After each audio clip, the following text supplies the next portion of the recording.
Doctor Surendra की IAS academy की तरफ से यूपीएससी रेडियो एआई में आप सभी का स्वागत है। आज हम बात करेंगे पृथ्वी की प्रमुख भू आकृतियों के बारे में और ये भी समझेंगे कि हमारे जीवन पर कैसे असर डालती हैं। देखिए, अथर्ववेद का ये श्लोक कितना गहरा है।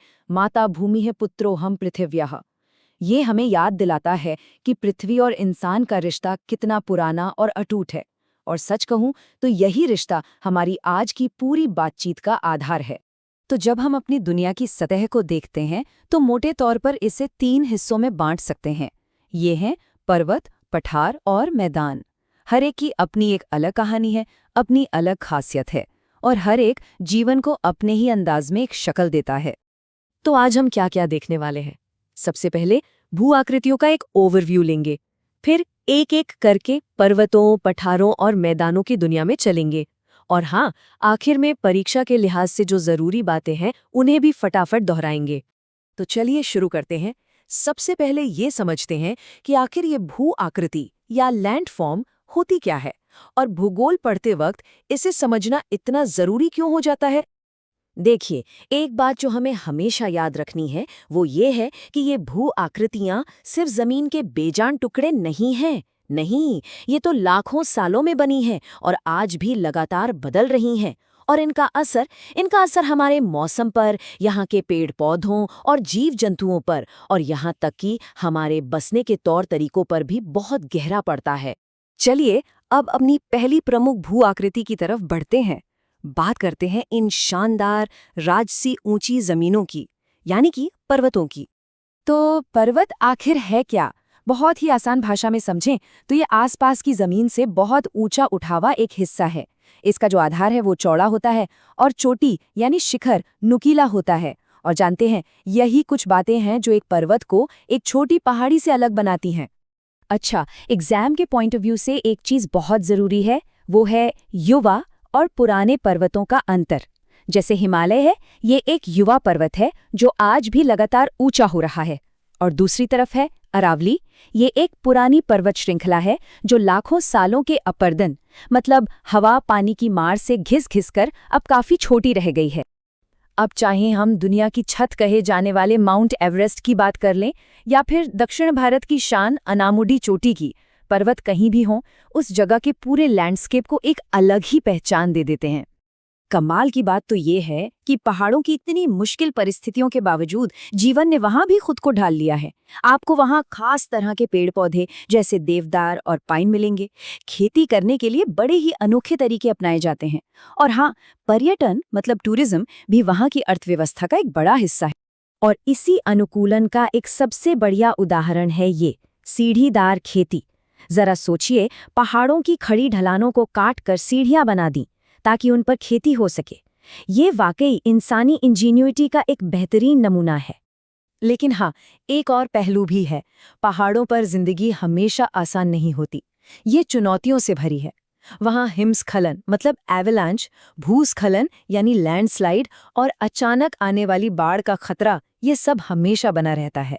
इसीलिए डिजास्टर मैनेजमेंट के नजरिए से इन खतरों को समझना बहुत ही जरूरी हो जाता है। चलिए पर्वतों से आगे बढ़ते हैं और अब चलते हैं मेज भूमि की ओर, जिन्हें हम पठार या प्लेटोस भी कहते हैं। अब ये एक ऐसी दिलचस्प भू आकृति है जो ऊंची तो है लेकिन ऊपर से एकदम समतल फ्लैट होती है। इनकी सबसे बड़ी खासियत ही यही है, ऊंचाई और समतल सतह का ये कॉम्बिनेशन। और शायद इसीलिए इन्हें अंग्रेजी में टेबल लैंड भी कहते हैं, क्योंकि ये सच में एक ऊंची मेज की तरह ही तो दिखते हैं। अगर पठारों की विशालता का अंदाजा लगाना हो तो तिब्बती पठार से बेहतर कोई उदाहरण नहीं है। सोचिए, 4,500 मीटर की औसत ऊंचाई। ये दुनिया का सबसे ऊंचा और सबसे बड़ा पठार है। कोई आश्चर्य नहीं कि इसे दुनिया की छत कहा जाता है। अब बात करते हैं इनकी आर्थिक अहमियत की। देखिए, पठार असल में खनिजों के भंडार घर होते हैं।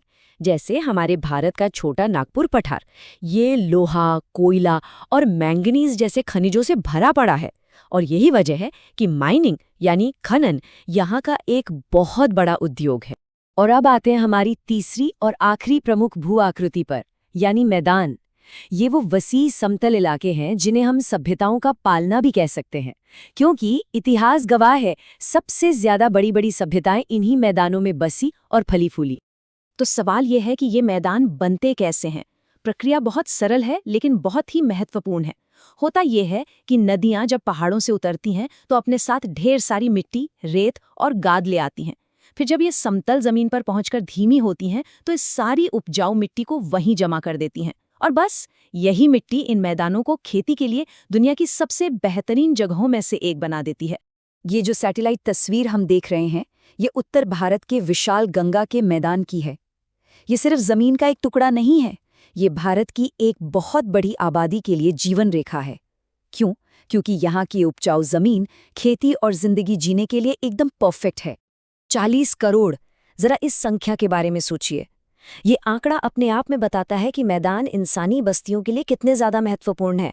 सीधी सी बात है, समतल जमीन और उपजाऊ मिट्टी, इन्हीं दो वजहों से दुनिया के सबसे घनी आबादी वाले इलाके आपको मैदानों में ही मिलेंगे।